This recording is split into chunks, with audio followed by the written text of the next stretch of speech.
Cukup lama Kirenggo menabung. Dari 1 sen menjadi 2 sen. Serupiah menjadi 2 rupiah. Akhirnya terkumpul cukup untuk membeli tanah di lereng bukit. Setelah mempunyai lahan, ia lalu membeli bibit pohon jati untuk ditanam. Mengetahui apa yang dikerjakan Kirenggo, orang sekampung merasa heran.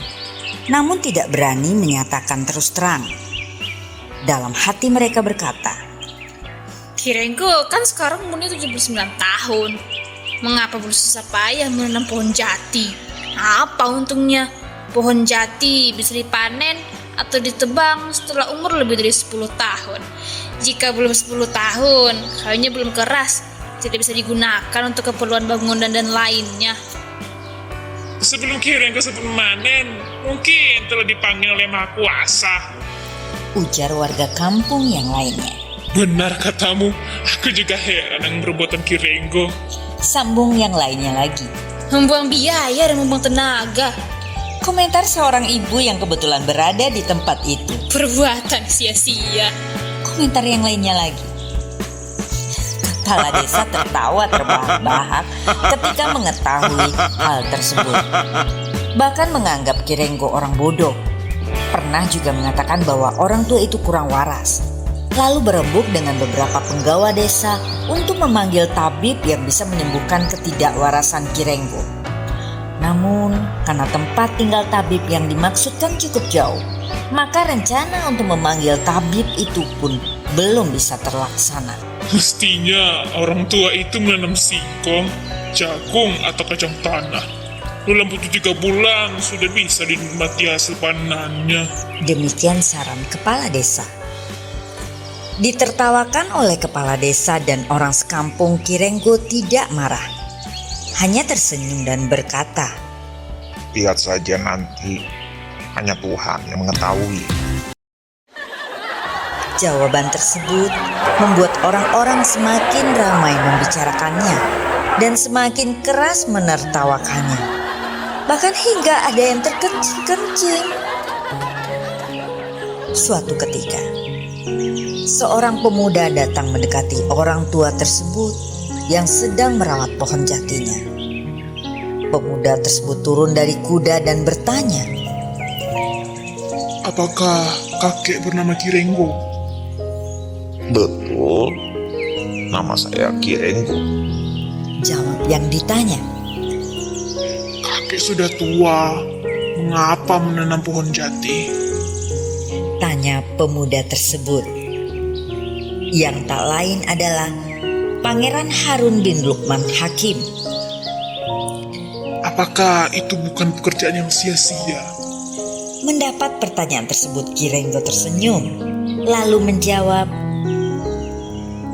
Apa yang kukerjakan ini bukanlah pekerjaan yang sia-sia.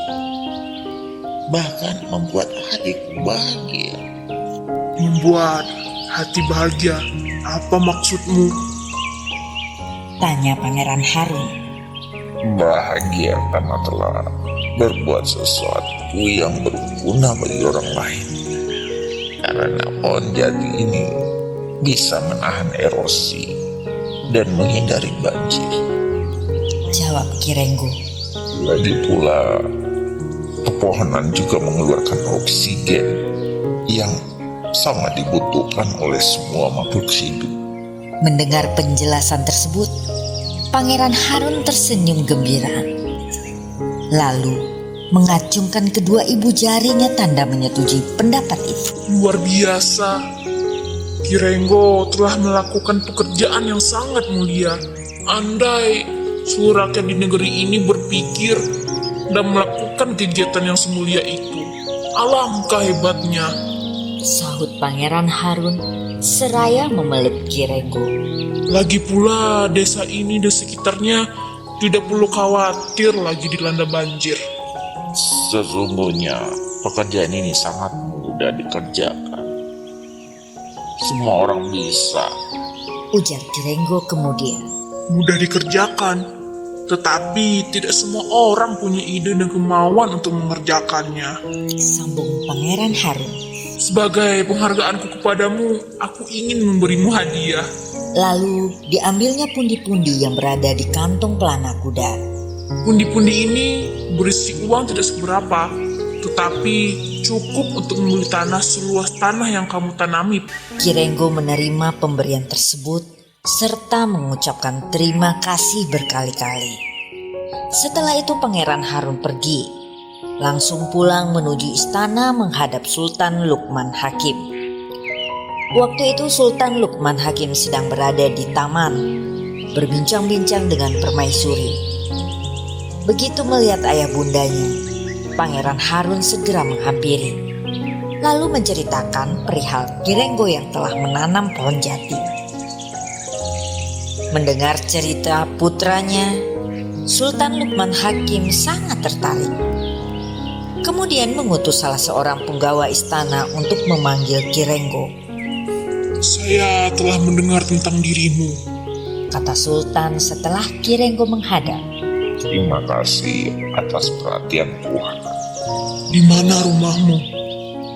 Tanya Sultan beberapa saat kemudian. Saya tinggal di desa selatan. Jawab Kirenggo. Kapan-kapan saya ingin mengunjungi rumahmu, ingin melihat anak dan istrimu. Terima kasih atas rencana Tuhan untuk datang ke rumah saya. Tetapi kami mohon maaf, tidak sepantasnya Tuhan datang ke rumah saya. Mengapa tidak pantas? Rumah saya sempit dan sangat sederhana. Sultan Luqman Hakim tertawa, lalu berkata, Jangan risau, kamu telah melakukan kegiatan terpuji untuk kepentingan orang banyak. Maka aku ingin memberimu hadiah. Aku akan membangun sebuah rumah untukmu. Terima kasih Tuhan. Saya sangat berterima kasih atas hadiah yang Tuhan janjikan. sahut Kirenggo. Esok harinya semua orang membicarakan tentang Kirenggo, tentang hadiah yang diterima dari Sultan Luqman Hakim dan Pangeran Harun. Kepala desa segera menemui Kirenggo, minta maaf atas kecerobohannya menilai seseorang.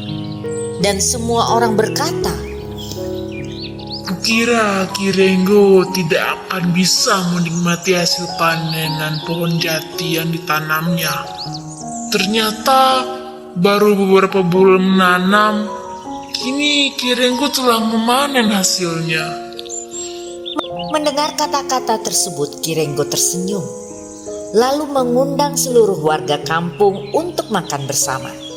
Walaupun hanya makan sederhana, namun hal ini disambut gembira. Untuk mempererat tali silaturahmi dan ucapan syukur kepada Yang Maha Kuasa atas kenikmatan yang kita terima. Kata Kirenggo kepada seluruh warga kampung. Semua warga desa mengangguk-anggukan kepala tanda mengerti. Diam-diam mereka lalu mencontoh perbuatan Kirenggo, yaitu berbuat tidak hanya untuk dirinya sendiri, namun berbuat untuk kepentingan orang banyak, juga untuk generasi yang akan datang. Siapa yang mau mengikuti jejak Kirenggo? Literasi kita, masa depan bangsa.